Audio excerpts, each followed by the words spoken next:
Olá, nesse edição do Papo Editor, a gente conversa com o Eumano de Freitas, que é governador eleito do Ceará, deputado estadual, e foi eleito no primeiro turno naquele estado. Comigo, nosso correspondente em Salvador, no Nordeste, governador, parabéns pela eleição e muito bem-vindo aqui no Papo Editor. Olá, Gustavo. Olá, Bruno. Um prazer enorme estar aqui, à disposição para conversar com os assinantes, com as pessoas que lhe acompanham. Eu estou muito feliz aqui de poder estar, já podemos debater os desafios do Ceará e a nova realidade do país e como é que o Ceará se coloca nesse contexto. Governador, por falar em desafios do Ceará, né, o presidente Lula disse que, após eleito, conversaria com os governadores sobre as obras prioritárias nos estados, em cada um dos estados. Queria saber quais são essas obras para o Ceará e o que você pretende levar para o presidente Lula. Olha, primeiro, a gente aqui no Ceará costuma dizer que é muito importante, em situações como essa, dialogar muito. Nós temos algumas ideias de obras estruturantes para o Ceará, especialmente na parte de infraestrutura, para fortalecer o nosso porto, nossa zona de processamento de exportação, para, fundamentalmente, desenvolver o nosso turismo, atração de indústrias.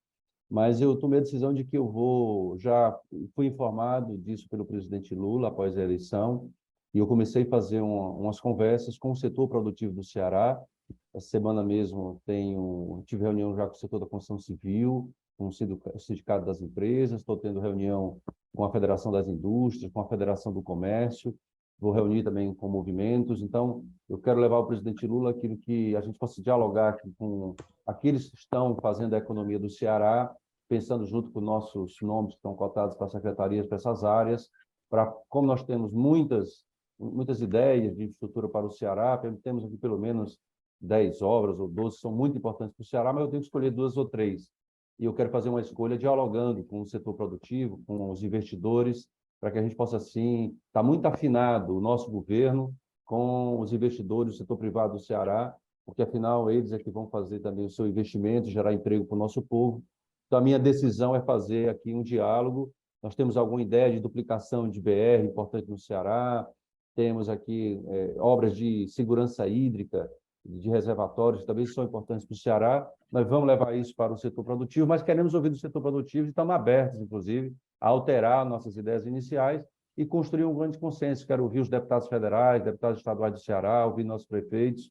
Eu acho que nós temos que escolher 2 ou 3, temos que acertar bem e muito afinado com o setor produtivo do Ceará. Sim, governador, aproveitando, eu queria também perguntar ao senhor, né, sobre os desafios, né, os principais desafios que o senhor avalia que vai enfrentar, né, à frente aí do governo do Ceará, o que é prioridade também em relação a essas áreas, né? Olha, no Ceará nós temos 3 grandes desafios que o nosso próprio povo apontou na campanha, apontou nas pesquisas, apontou nos diálogos que fizemos. Nós temos um grande desafio de emprego e renda para o nosso povo. Nós temos no Ceará ainda um estado ainda pobre e um povo ainda mais pobre.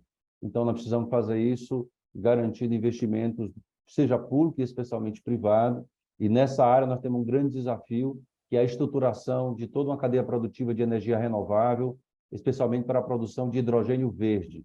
Aproveitar a nossa possibilidade de porto e de uma zona de processamento de exportação funcionando no estado do Ceará, para esse hidrogênio verde ser exportado para a Europa, para outras partes do mundo, e pode fazer toda uma cadeia produtiva com energia solar, com energia eólica, e nós temos aí um desafio grande, seja na área do crédito, na área de capacitação profissional, gerar emprego e renda para o nosso povo.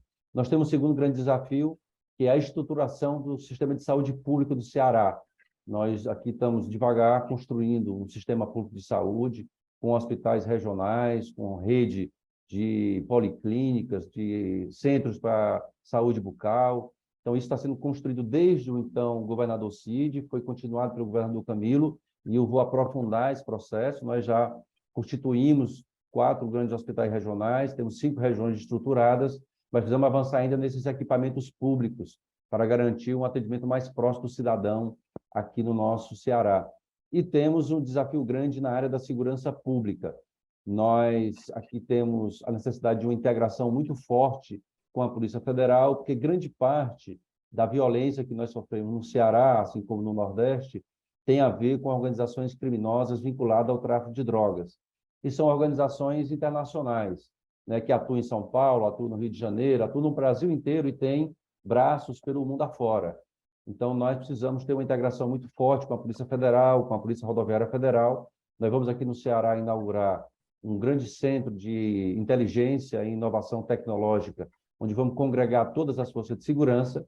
Ela fica ao lado, inclusive, esse centro da Superintendência da Polícia Federal no Ceará, e nós queremos, inclusive, discutir com o presidente Lula, com os governadores do Nordeste, talvez, inclusive, ação conjunta na área de vídeo monitoramento, de garantir que a gente possa... Aqui no Nordeste há uma grande circulação de pessoas que atuam nas organizações criminosas e elas circulam nos estados, fazem um crime no Ceará, se escondem na Paraíba, vão para a Bahia.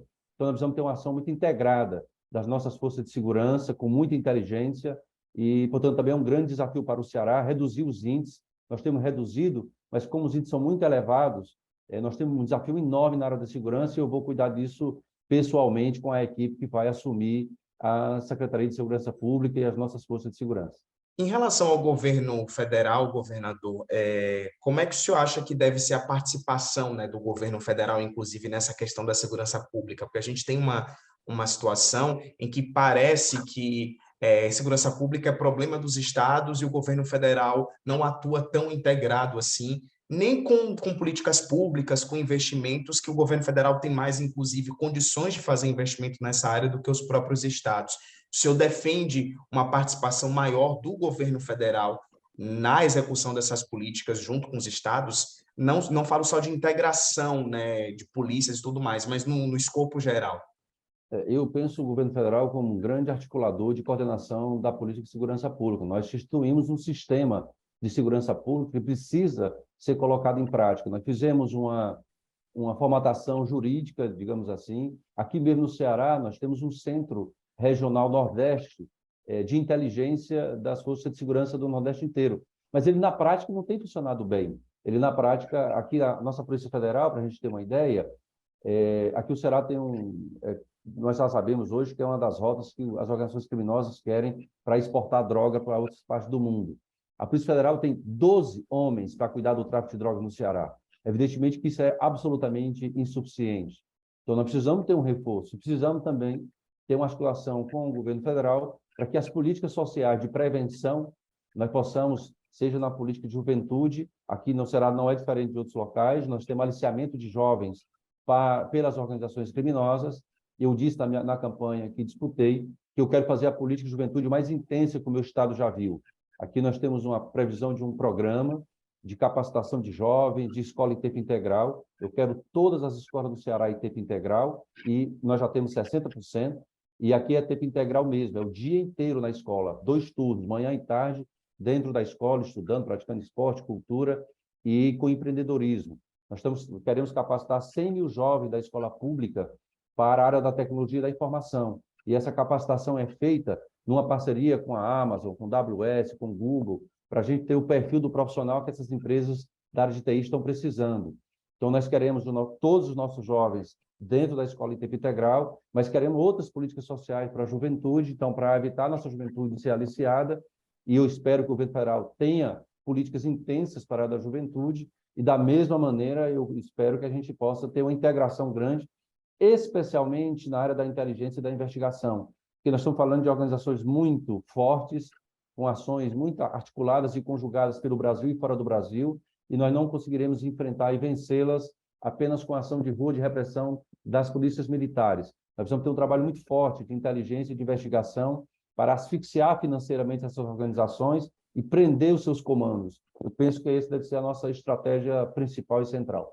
Então, governador, falando um pouquinho de política, né, a candidatura do senhor surgiu no Ceará a partir de um rompimento de uma aliança sólida, histórica entre o PT e o PDT no Estado. Passada a eleição, essa eleição que teve uma disputa entre o senhor, uma disputa pesada, né, nos 2 campos, entre o senhor e o PDT, Roberto Cláudio, o senhor vê a possibilidade do PDT recompor com o PT no Ceará e como é que estão as negociações para o PDT participar do governo e integrar a base do governo do senhor? O PDT, Gustavo, ele tem tido um processo interno de debate, eu tenho absoluto respeito pelo processo interno do PDT. Eu sou deputado no 2º mandato, estive junto com a bancada do PDT defendendo os projetos do nosso governador Camilo, que tem 75% de aprovação, teve 70% dos votos para senador, e é certamente o principal responsável pela minha vitória como governador do estado do Ceará, junto com o presidente Lula. Eu fui o candidato do governador Camilo para dar continuidade e avançar o projeto executado pelo governador Camilo, e por isso o povo do Ceará me elegeu no primeiro turno, eu tenho absoluta consciência disso, e passei 7 anos e meio discutindo com a bancada do PDT, defendendo os projetos. E esse nosso projeto, ele teve início com o senador Cid Gomes. Então, o PDT é parte integrante fundamental e decisiva do êxito do projeto que temos no Ceará.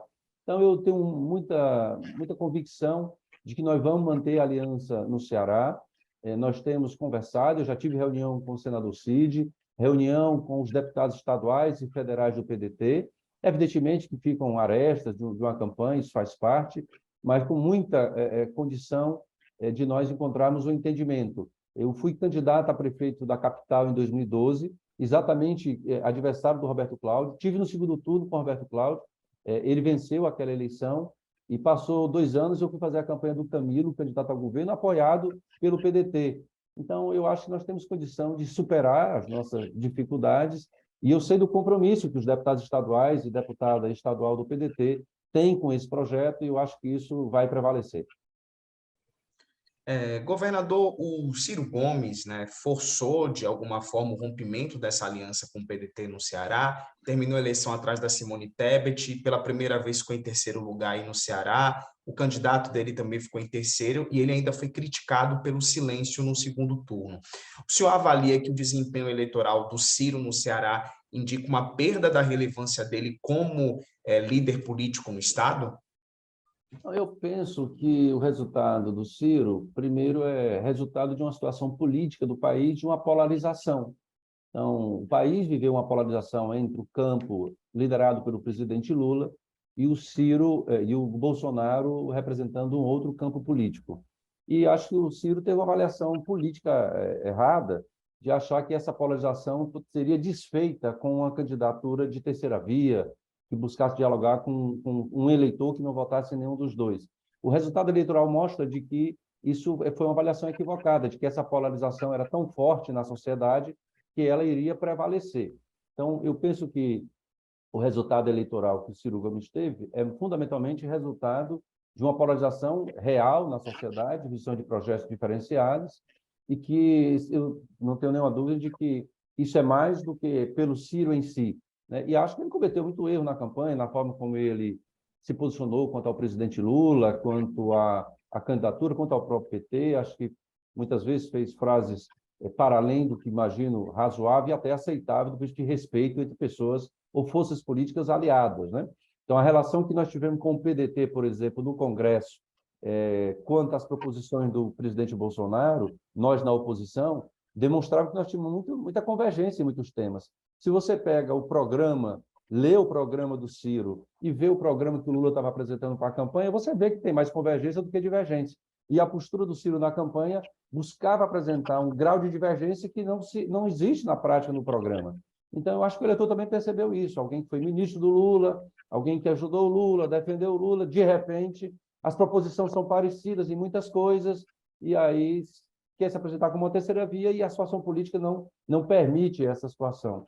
Mas eu tenho clareza de que o Ciro vai fazer uma reflexão sobre o resultado que teve e, da nossa parte, o que devemos ter. A meu ver, quem ganha a eleição deve ter a generosidade de procurar aquele que perdeu e buscar refazer pontes e realizar conversas que possamos superar para frente. O PDT tem uma história no Brasil, e o PDT tem uma história no Brasil no campo dos progressistas.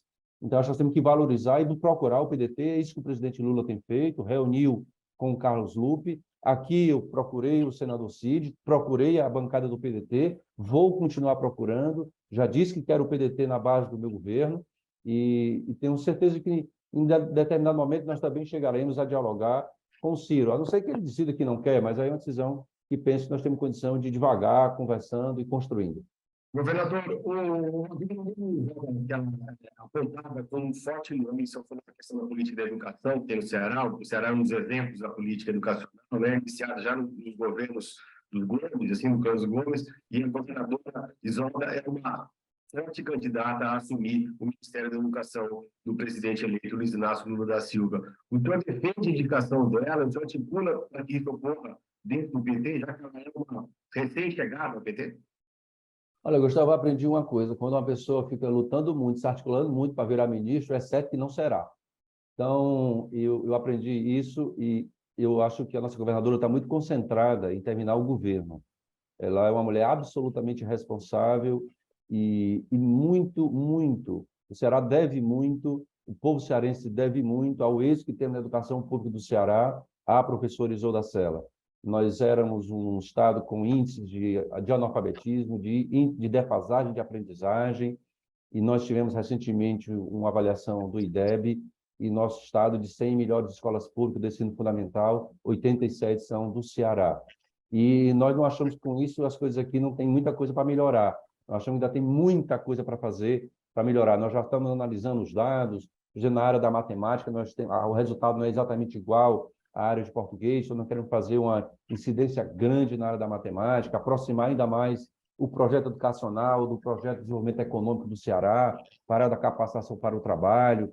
Então, aqui nós ainda temos muito o que avançar, mas conseguimos avançar muito. Eu tenho certeza que a governadora Isolda, tendo a possibilidade de ser ministra, poderá ajudar muito o Brasil a avançar, especialmente a sua capacidade de articulação. Ela foi secretária de Educação de um município, ela depois foi secretária de Educação do Estado, depois vice-governadora e governadora. Ela conhece a educação, da educação infantil ao ensino superior. Então, eu acho que ela tem uma experiência muito grande, uma capacidade de dialogar, e aqui no Ceará o resultado que nós temos é fruto de um pacto realizado entre o Estado e os municípios, onde nós priorizamos mérito, priorizamos metas, aprendizagem que é avaliada de maneira externa, e com isso nós vamos melhorando e aperfeiçoando os processos pedagógicos, e isso tudo foi construído com a liderança da nossa governadora Isolda. Ter isso para o Brasil, tenho certeza que seria uma grande conquista.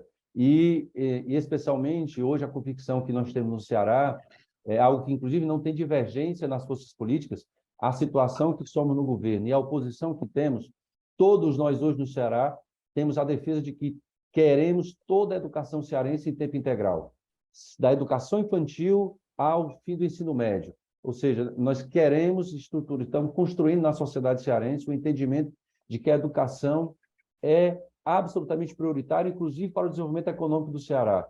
Nós tivemos recentemente alguns estudos do Banco Mundial apontando de que o índice de capital humano do Ceará começa a ter um destaque muito grande pelos resultados que temos na educação. E se, por exemplo, dos vetores de desenvolvimento do Ceará é a tecnologia da informação e da comunicação, nós não teremos isso se não tivermos uma juventude com educação de qualidade. Essa compreensão nós alcançamos no Estado, e a governadora Isolda, sendo ministro da Educação, eu tenho certeza que buscaria levar isso para o país inteiro. É uma das bandeiras do nosso senador Camilo indo para o Senado, é que o país possa colocar como meta, recuperando o Plano Nacional de Educação, que nós tenhamos escola em tempo integral em toda a nossa rede, em todo o país. E ela é uma pessoa talhada, porque já iniciou a fazer isso no estado do Ceará com muito êxito. Falando também no governador, no ex-governador agora e senador Camilo Santana, o nome dele também é apontado, né, como um ministeriável de Lula, pelo que o senhor tem conversado com ele, com o presidente Lula e com o próprio PT, ele também é um nome forte hoje para estar na esplanada dos ministérios, na sua avaliação? Olha, eu acho que os governadores que o PT tem, como o nosso governador Rui Costa da Bahia, o governador Camilo Santana, pelas suas experiências administrativas, eu não tenho nenhuma dúvida de que são nomes que o presidente Lula deve ter na cabeça para missões no seu ministério. Mas o nosso senador Camilo Santana, ao mesmo tempo, pode cumprir um papel muito importante no Senado, pela sua capacidade de dialogar, um homem muito habilidoso e muito humilde para a construção de consenso. Então, ele pode também fazer uma grande contribuição ao presidente Lula no Senado. E acho que é uma decisão, efetivamente, que cabe ao presidente Lula, porque ele é que vai saber exatamente onde vai, melhor pode aproveitar o nosso senador. O fato é que a missão que for dada ao nosso senador Camilo Santana cumprirá com absoluto êxito, porque a sua capacidade política, administrativa, como gestor, para nós do Ceará que conhecemos muito de perto, é absolutamente exitosa, é um homem muito capaz, com muita exposição de trabalho, com visão ampla, com muita capacidade de dialogar, de construir projetos, com uma visão muito forte de mérito, de meta, né? Assim, tem uma verdadeira obsessão de estabelecer metas e que a sua equipe busca alcançar essas metas, e essas metas são construídas de maneira muito dialogada. É assim que ele sempre trabalhou aqui conosco. Então, isso aí faria muito bem a qualquer área do governo, se assim o presidente Lula desejar. E se for no Senado, pelo conhecimento, pela experiência que acumulou, como deputado estadual, como secretário de Desenvolvimento Agrário, depois como secretário das cidades, depois como governador por 7 anos e 3 meses, levará uma grande experiência para o Senado. Governador, o fato de tudo que você falou do governador Camilo Santana, dele ter governado o Ceará por 2 mandatos, ter sido um senador aí com mais de 70% dos votos, e ter eleito o senhor, ter ajudado a eleger o senhor no primeiro turno, o senhor acha que ele hoje se torna, substitui aí o Carlos Gomes como maior liderança política do Estado? Olha, o nosso senador Camilo tem uma relação muito aproximada, praticamente de irmãos na política, com o nosso senador Cid Gomes. E isso se mantém. A relação do nosso senador Camilo com o senador Cid, o respeito que eu também tenho pelo senador Cid, nós vamos manter essa relação, se depender de nós, pela vida inteira, né? Essa é a nossa, porque nós temos uma comunhão de pensamento, de estruturação de uma rede pública de saúde do Ceará, de estruturação de uma rede de educação de qualidade, de formar nossos jovens, de fazer a economia do Ceará avançar com uma nova economia. Então, eu diria que o fato é que hoje, do ponto de vista político, eleitoral, o Camilo Santana é a maior liderança do Estado. E todos nós reconhecemos isso e reconhecemos como líder. E tem uma liderança política muito forte no nosso Estado, que é do senador Cid, e eu acho que é muito bom que essas duas lideranças estejam juntas, pensando e atuando de maneira conjunta. Acho que isso nos fortalece, porque também o nosso projeto tem muitas lideranças do município, às vezes tem contradições, disputas, e nós temos 2 lideranças com a capacidade deles dois. Eu acho que nos ajuda muito a superar, às vezes, conflitos internos e encontrar soluções as melhores para o Estado do Ceará. Então, efetivamente, hoje o Camilo é a nossa maior liderança política e eleitoral do Ceará, mas ele não tem essa coisa de... Ele é uma pessoa, eu diria, muito acima da média da política que nós conhecemos.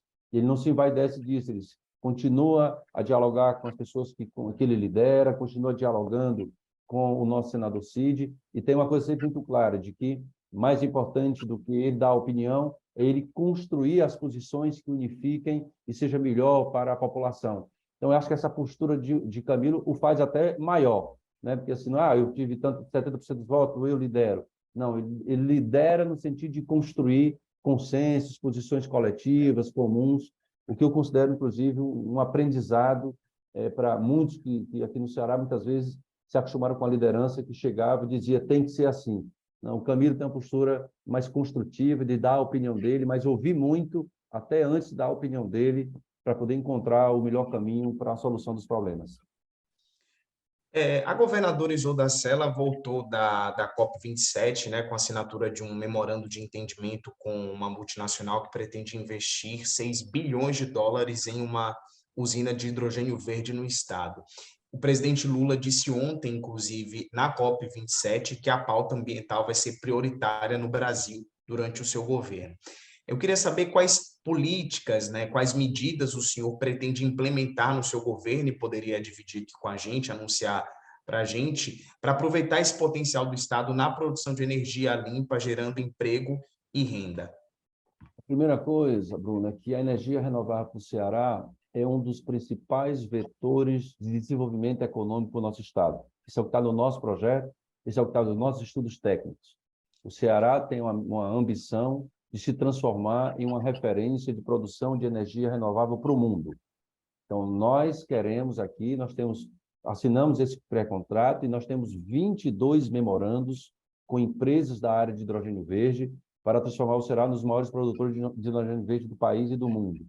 Aqui nós queremos estruturar o Ceará inteiro, porque do ponto de vista, por exemplo, técnico, a nossa produção de energia solar, a mesma placa no Ceará produz praticamente 3 vezes o que uma placa produz de energia solar na Alemanha.